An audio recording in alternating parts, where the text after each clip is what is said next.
Olá pessoal, eu sou Rogério Tacitani, bem-vindo a mais um Condomínio Informal. Um programa que trata o universo condominial de maneira leve e descontraída. Estou aqui com o meu time de síndicos 5 estrelas, a Vanessa, a Priscila e o Carlos. O nosso tema de hoje é a importância da divisão dos papéis na gestão condominial. É um tema muito importante para você entender o que cada pessoa faz dentro do seu condomínio e os papéis de cada um nele. Por favor, pessoal, vamos discutir sobre isso. É assim, olha, dentro de um sistema condominial, quando cada parte exerce o seu papel no mundo, ou seja, cada um atua de acordo com a sua responsabilidade, com a sua contratação, não tem como dar errado uma gestão. A gestão, ela começa errada quando cada um não sabe o que é que está fazendo dentro de um condomínio. Não existem bons ventos para quem não sabe aonde vai. Então, dentro de um condomínio, a figura máxima é a massa condominial. Eu sempre digo isso. A figura mais importante dentro de um condomínio são os condôminos, não é? Que votam e deliberam sobre as decisões da coletividade.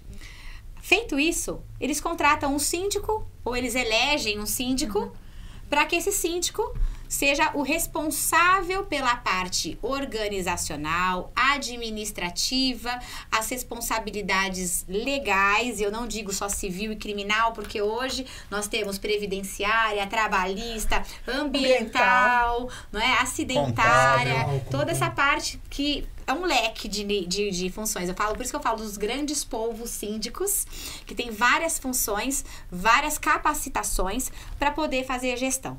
Assessorado ao síndico, nós temos o que a gente chama de CD, que é o corpo diretivo, que nós temos as figuras dos conselheiros consultivos, a figura dos conselheiros fiscais e dos subsíndicos. Embora o Código Civil ele não traga mais à disposição a nomenclatura subsíndico, nós temos condomínios que tem sim a figura do subsíndico, não é?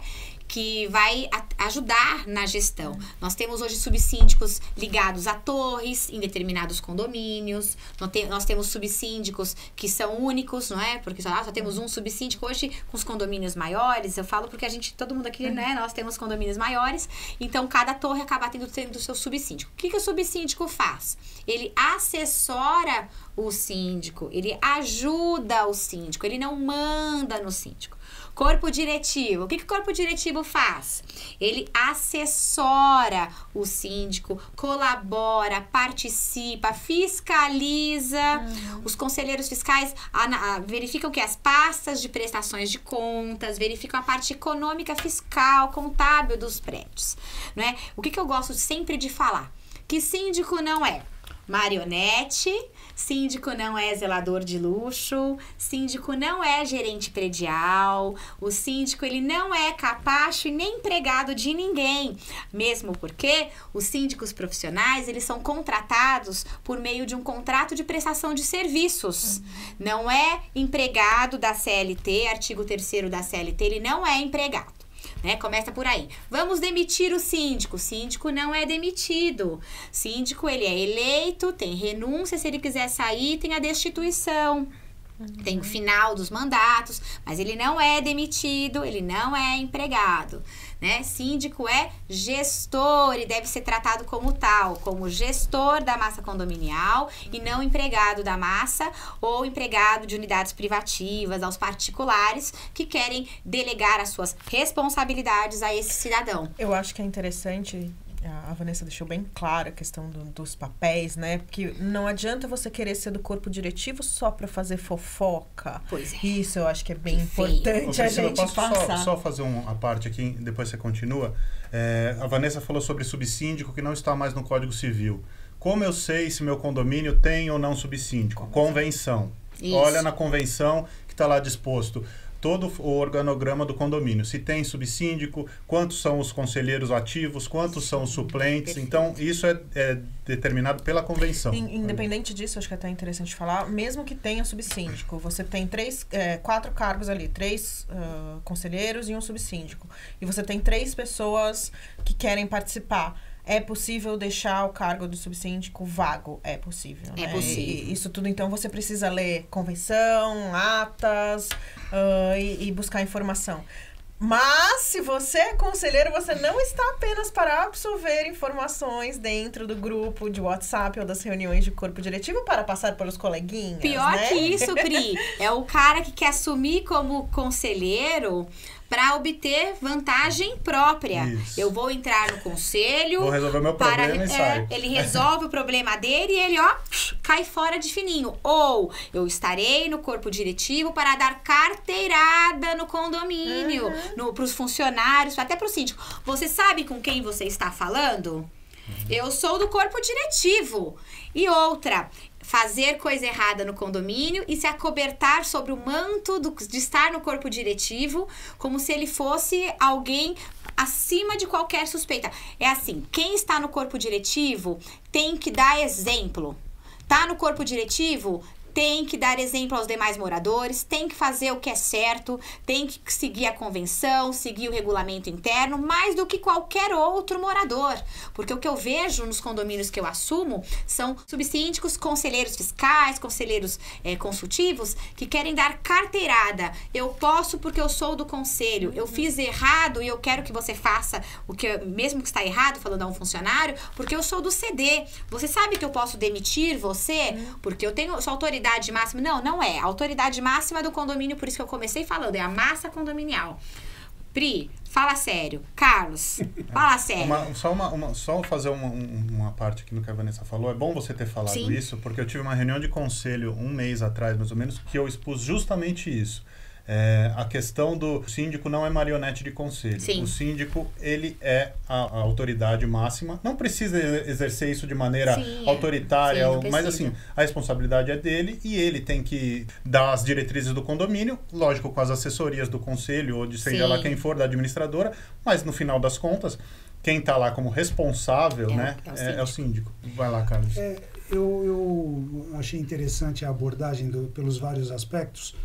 O que eu procuro sempre fazer com relação aos conselhos nos condomínios, inclusive no processo, por exemplo, de entrevista, de contratação, o que eu procuro colocar para eles sempre é o seguinte: olha, cada um tem a sua responsabilidade dentro desta organização chamada condomínio.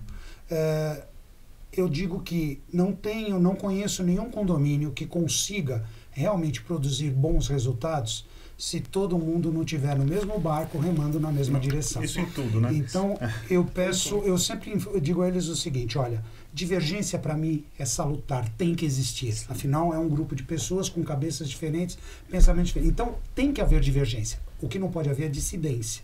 A partir do momento que se decidiu, vamos todos nesta direção, mesmo os que tiveram as suas opiniões, digamos, vencidas, tem que seguir na mesma direção. Então, o que eu uso sempre com os conselheiros com os quais eu trabalho, e conselheiras, é a palavra colaboração e parceria. Porque, veja, para nós que somos síndicos profissionais, aquilo ali é o nosso trabalho. Para eles, ali é a casa deles. Sim. Então, quanto melhor a casa deles funcionar, os serviços forem bem prestados, as ações tomadas forem todas em prol da coletividade, sempre visando a coletividade e não individualmente A, B, C ou D, eu acho que a receita está aí para o sucesso.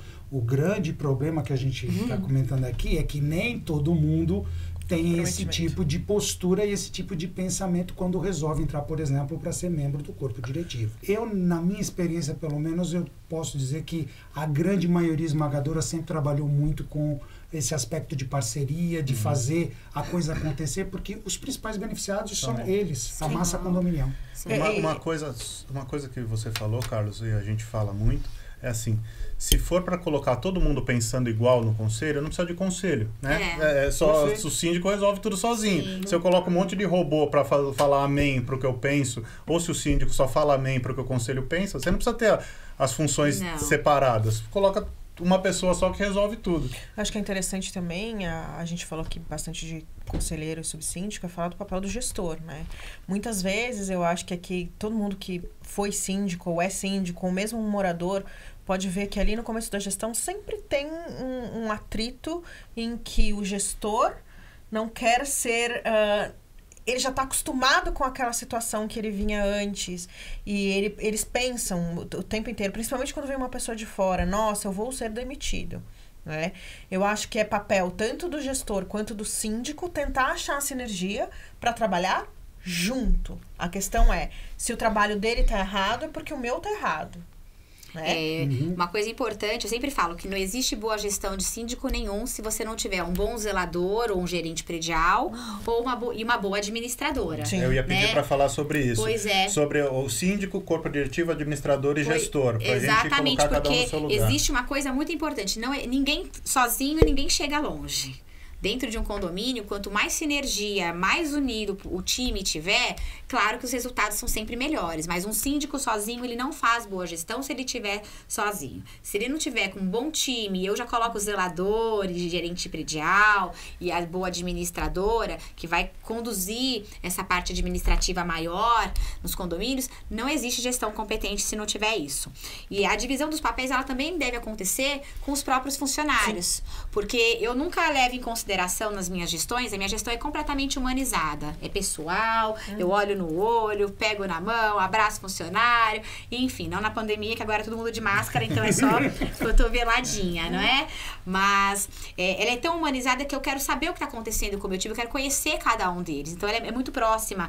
Então, assim, o pessoal da limpeza, se eles tiverem a consciência de que para ser o melhor funcionário, ele tem que seguir aquele papel da limpeza, vai ser um condomínio mais limpo. A portaria, se eles tiverem consciência do papel que eles têm para desempenhar lá, a importância, né? Serão os melhores porteiros. O segurança, se ele tiver consciência de que o que é a segurança, qual o papel dele, a importância do papel dele lá, o condomínio nunca vai entrar ninguém. Assim, a gente pensa dessa forma, positiva. Não vai entrar. Aqui não, aqui ninguém entra, aqui é minha casa também. Ele tem que entender que na casa dele, ele passa a maior parte do tempo no trabalho, mas que ali é uma extensão da casa dele, que é um porto seguro para ele também, né? Eu percebo gestores muito arrogantes, que tratam o funcionário como coisa. Exatamente. Funcionário é gente, tem sentimento, assim como você também tem. Tem que se colocar no lugar. E eu acho que a gente pode deixar claro, a gente tem um exemplo vivo disso, Sim. que isso pode ser trabalhado, isso pode ser melhorado. Sempre. Você tem que saber. Você como síndico, você consegue, se não tiver a habilidade própria, você pode mandar para alguma assessoria que te diga se aquela pessoa tem habilidade ou não de mudar naquele ponto que você entende que precisa ser aprofundado para uma gestão efetiva naquele lugar. Né? E isso acontece. O tratamento com pessoas, você consegue fazer um gestor modificar o tratamento com os funcionários. O tratamento com os funcionários não precisa ser por medo. Né? Tem que ser respeito. Tem que ser respeito, eu acho. Vou um pouquinho mais longe nessa sua colocação, Priscila. Nenhuma gestão por medo dá certo. Sim, pode dar certo a curto prazo. Temporariamente. A longo prazo você não funciona Isso assim. Não tem que ter líder, né? Liderança. Eu parto do princípio de que a regra de ouro. Trate os outros como você gostaria de ser tratado. Desde que a pessoa tenha amor próprio. Não. Também, porque às vezes a pessoa se maltrata o outro. Mas se a pessoa efetivamente é tratada com respeito, com educação, com cordialidade, ela efetivamente sente isso. E aí, independe de posição social, independe de cargo. Desde o faxineiro, o porteiro, o segurança, o zelador, o gerente de... Não importa, trate todo mundo da mesma forma. E eu acho que também que existem sim, a gente precisa tratar bem as pessoas, mas também existem os caroços, né? Existem. Se você não trata bem, você vai ter o que eu chamo da figura do inimigo pago. Você vai ter alguém que vai trabalhar pra você, pra receber aquele salário, aquela remuneração, mas porque ele precisa, não porque ele gosta. Aí ele começa a fazer algumas falhas no trabalho. Aí eu falo o seguinte, que é o famoso inimigo pago. Você tem um inimigo pago, nada vai funcionar. Ele tem que ter amor por aquilo que ele faz, paixão também. E na verdade, eu acho que precisa ficar claro para todo mundo dentro de uma equipe que não é o individual que erra, é a equipe que erra. O time. Porque o meu erro é o seu erro. É isso aí. Entendeu? Só voltando também nesse ponto que você mencionou, quando eu falo que a gente tem que tratar as pessoas da forma como a gente quer ser tratado, isso não significa deixar de ser firme quando você tem que ser firme. Se você precisa chamar atenção, dar uma carta de advertência, até, em último caso, levar ao ponto da demissão, é seu papel fazer isso. Você é gestor, se você é um gestor realmente, você tem que saber mostrar os motivos, Infelizmente, a gente não vive no mundo cor-de-rosa. Mas o que eu acho que é essencial nesta etapa, jamais um funcionário deve ser demitido de forma a pegá-lo de surpresa. Ele tem que ter sido pelo menos uma única vez, mesmo que seja uma só, alertado, olha, do jeito que tá, não tá legal. Seja uma advertência verbal, seja uma advertência por escrito. Eu acho que surpreender o funcionário de forma assim unilateral, olha, a partir de hoje você está demitido, não acho legal. Não o feedback ele tem que ser feito a todo momento. Toda semana eu converso com o meu time, eu gravo vídeos motivacionais, eu falo com eles, eu tenho uma relação muito assim, pessoal até, eu gosto disso, né? Cada um tem um perfil, cada gestor tem uma forma de agir, tem o seu perfil. Eu gosto dessa proximidade maior, mas assim, o que é importante? É a gente ouvir o outro, a escutativa, para também saber o que ele está sentindo, para a gente dar os feedbacks. Sim. Essa palavra tá muito em moda, mas é real. É o feedback, é ouvir o outro e saber. E outra, o que você acha? Você acha que tá dando certo a minha gestão? O que você entende? O que você acha que poderia ser melhorado? É ouvir. E uma outra coisa importante é o funcionário de estimação, né? Essa figura do funcionário de estimação, ela, desculpem até essa conotação, mas eu acho ela fofa demais. Foi aquele funcionário que ele também não pode ser muito acobertado pelo corpo diretivo, porque quando você pega um condomínio para fazer gestão e ele já tá andando, muitas vezes esse funcionário de estimação é aquele funcionário dos moradores que ninguém mexe, a figura ninguém mexe, é irretocável. Que é o que conta tudo para todo mundo. Que é o que faz tudo pra todo mundo. E aí quando um gestor eficiente entra, percebe que não é bem assim a história. E aí para você mexer no vespeiro, porque se torna um grande vespeiro, você mexer naquele funcionário que não tá produzindo, ele não é eficiente, mas que ele é legal, ele faz tudo do prédio, né? Ele é aquele que faz tudo, ele não trabalha para o condomínio, ele faz serviços particulares nas unidades privativas, então todo mundo ama. Às vezes cobra. Não é? E depois o cara cobra e você fala assim, mas esse cara, temos que demitir esse cara porque ele não está atendendo a demanda, não está atendendo o modelo de gestão. Ah, não. Você ninguém sai, mexe. Mas esse ninguém mexe. Aí você tem que ficar provando o tempo inteiro pro corpo diretivo, até que ele comece a enxergar e cria consciência de que aquele funcionário ele não é saudável na organização, não é? Ele não é a pessoa que está produzindo como deveria, que ele não está feliz. Ele até está feliz, mas ele não está feliz com o novo gestor que começou a perceber aqueles erros e começou a corrigir. E aí começa todo mundo perde. Que um ponto interessante que tanto a Vanessa como a Priscila abordaram, e aí eu acho que é um papel nosso, é um desafio nosso mais do que um papel.